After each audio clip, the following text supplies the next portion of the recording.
So Thom Tillis is out, and it is a whole new ball game in the North Carolina Senate race. Hey, everybody, I'm Reuben Jones. I cover North Carolina politics here in D.C. If you missed it last week, Senator Tillis announced he is no longer running for re-election. This came after he broke with the president and did not support the president's tax and spending bill that did end up passing the Senate and the House in Congress. Look, this is significant not only for the election, but also in Congress, because Tillis has gotten a reputation in recent years of working across party lines to get bipartisan legislation passed.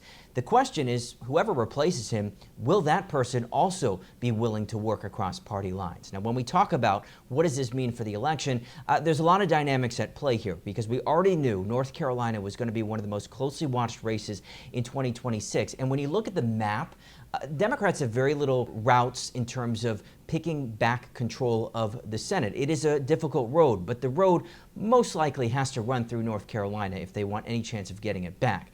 So, who could potentially get in the Republican side here first on the primary, given that it is wide open now? The biggest wild card is President Donald Trump's daughter-in-law, Laura Trump. She flirted with the idea, or at least people flirted with her flirting with the idea a couple of years ago, but nothing ever came of it. She's obviously telegenic. She's obviously somebody who's well connected.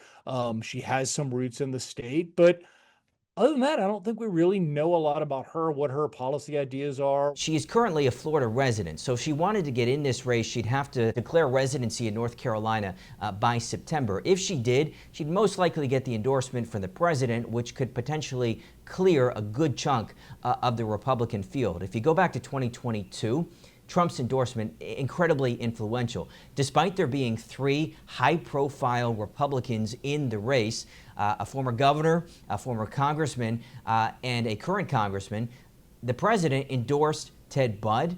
And once he got that endorsement, that pretty much sealed up the nomination for Ted Budd. So if Laura Trump gets in this and Trump endorses her, pretty good chance she would have a good route at getting this nomination. I don't think any of the other prominent folks are going to want to potentially sacrifice a U.S. congressional seat or, position with the Republican National Committee to run. Now, if she does not get in this primary, then things get really interesting. So if you look at the current makeup of the House members, the Republicans from North Carolina, there's a number to watch here. But look, Congressman Richard Hudson has said he is not interested.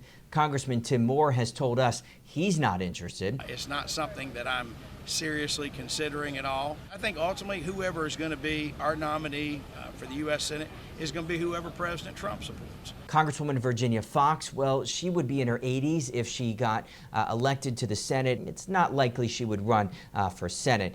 In terms of the others, Congressman Pat Harrigan's name has been floated quite a bit, so he could be one to watch. Congressman Greg Murphy, who's been in the House longer than Harrigan, he told us this just a few days ago about his interest in running. It is something I would consider. If Laura Trump decides to run, how would that shape you? It won't affect me whatsoever. Now, when we talk about the Democratic side of things, look, we know that there's only one Democrat in the race right now, former Congressman Wiley Nickel. But the biggest wild card here is whether former Governor Roy Cooper gets in this race. I think he is a field clearing candidate. I think we're not going to see any other prominent Democrats declare. Is there an argument to be made that it makes sense to get a lot of Democrats in the field and have a contested primary?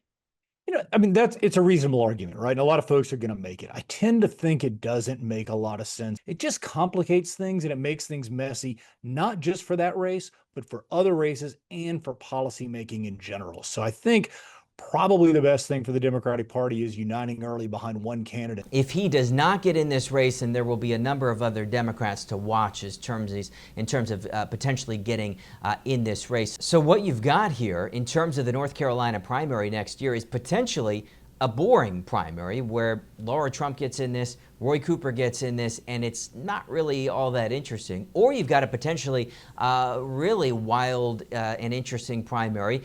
If neither of them get in this race, you've got a lot of candidates potentially emerging in this field. So it was already going to be interesting. Tillis getting out really makes it even more interesting. Do you think Tillis leaving the race makes it easier for Democrats to win?